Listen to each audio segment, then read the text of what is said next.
వసంత వేళ అందాలను ఆవిష్కరిస్తున్న లాభాల పంట మల్లెపూల తోట. ఈ మల్లెపూల తోట ఒక అందమైన ప్రకృతి కానుక మాత్రమే కాదు, అది రైతుకు జీవనాధారం కూడా. ఆంధ్రప్రదేశ్లో ఓ చిరు గ్రామం, ఆ గ్రామం పేరు కాజా. ఆ గ్రామంలో ఓ మధ్యతరగతి రైతు రామన్న. ఆ రామన్న వేసిన పంటే ఈ మల్లె తోట. ఈ మల్లె తోటను ఎంతో శ్రద్ధతో పెంచుతూ ఇప్పుడు పూత దశకు చేరుకుంది. ఆ తోట చూస్తే కనుల పండుగగా కనిపిస్తుంటుంది. ప్రకృతి సహకారం కూడా కలిసి రావడంతో ప్రస్తుతం ఆ రైతు ఆశలు పూతలుగా వికసిస్తున్నాయి. చిన్న మొక్కల నుంచి పూత దశకు చేరుకోవడానికి సుమారు 6 నుంచి 8 నెలల సమయం పడుతుంది. ఈ సమయంలో నీటి యాజమాన్యం, ఎరువుల వినియోగం మరియు తెగుళ్ళ నియంత్రణ చాలా కీలకం అని చెప్పాలి. రైతు ప్రతి దశలో సాంకేతిక పరిజ్ఞానం అనుసరించి మొక్కలను సజీవంగా ఉంచి వాటి పెరుగుదలకు ఎంతో దోహదపడ్డారు. తాజాగా పూల కోత ప్రారంభమైంది. తెల్లటి మల్లెపూలు ఆహ్లాదకరమైన సువాసనలతో తోట మొత్తాన్ని శోభాయమానంగా మార్చాయి. ప్రతిరోజు ఉదయాన్నే ఆ రైతు తన కుటుంబ సభ్యులతో కలిసి పూలను కోయడం మొదలుపెట్టాడు. ఈ మల్లెపూల పండుగను తోటలో చూస్తున్న పల్లెటూరు ప్రజలంతా కూడా ఆ అందాలను ఆస్వాదిస్తూ ఎంజాయ్ చేస్తున్నారు. మల్లెపూల పంట చాలా లాభసాటిగా ఉంటుంది. 1 కేజీ మల్లెపూల మార్కెట్లో సగటు ధర చూస్తే ఈరోజు 500 నుంచి 700 వరకు పలుకుతున్నట్టు తెలుస్తుంది. రైతు సుమారు 2 ఎకరాల తోటలో రోజుకు 10 నుంచి 15 కేజీల పూలను కోయగలిగితే నెలకు ₹1,00,000 పైగా ఆదాయం పొందే అవకాశం ఉంది. అంతేకాకుండా పూలను ఎగుమతి చేయడం ద్వారా కూడా అదనపు ఆదాయం పొందవచ్చు. మల్లెపూల తోట విజయవంతంగా పండించడానికి ప్రకృతి సహకారం మాత్రమే కాక రైతు కృషి, పట్టుదల ఎంతో ముఖ్యమైనవి. క్రమశిక్షణ, శ్రద్ధతో పాటు మార్కెట్ ఆవశ్యకతను ముందుగానే అంచనా వేసి కృషి చేయడం రైతు విజయానికి దోహదపడుతుంది. మల్లె తోట ఓ చిన్న ఉదాహరణ మాత్రమే. దీనిలో రైతు సాధించిన విజయాలు పల్లెల్లో ఉన్న ఇతర రైతులకు ప్రేరణగా నిలుస్తాయి.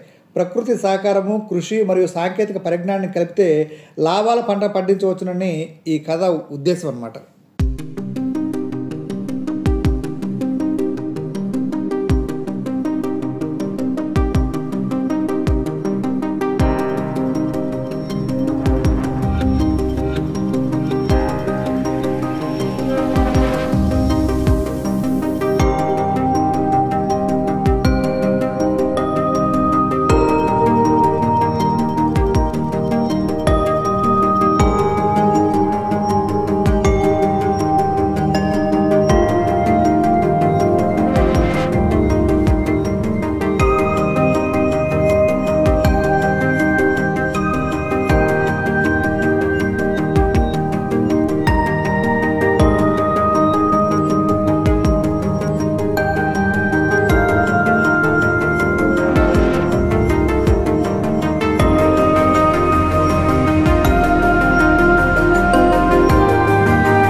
మార్కెట్ నుంచి క్వాలిటీ లేదు, అందుకే తోటకి వెళ్ళి తీసుకొచ్చాను చెప్తా తీసుకెళ్ళి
ఈ వీడియోను లైక్ చేయండి, షేర్ చేయండి, అలాగే మన ఛానల్ సబ్స్క్రైబ్ చేసి పక్కనే ఉన్న బెల్ ఐకాన్ని యాక్టివేట్ చేయండి.